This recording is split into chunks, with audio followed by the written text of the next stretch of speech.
ICDS વિભાગ અંતર્ગત ઉજવવામાં આવી રહેલા પોષણ માસમાં રાપર તાલુકામાં ગણપતિ મહોત્સવની અનોખી ઉજવણી કરવામાં આવી હતી।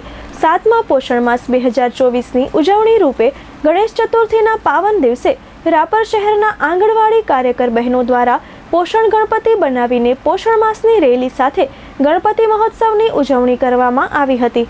આ પ્રસંગે સારા સ્વાસ્થ્ય માટે લોકોને મેઘધનુષ્ય આહાર લેવો જોઈએ અને તે માટે 7 આહાર જૂથ વિશેની સમજ આપવામાં આવી હતી।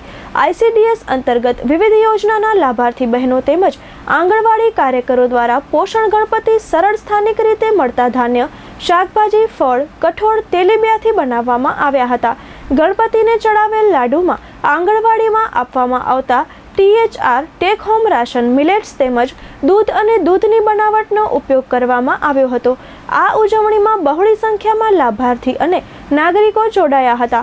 પોષણ માસના જન આંદોલનના હેતુને સાચા અર્થમાં ચરિતાર્થ કરવાનો એક સરાહનીય પ્રયાસ આઈસીડીએસ ઘટક રાપર 1ના સંકલિત બાળ વિકાસ યોજનાના અધિકારીશ્રી તેમજ સમગ્ર ટીમ દ્વારા કરવામાં આવ્યો હતો।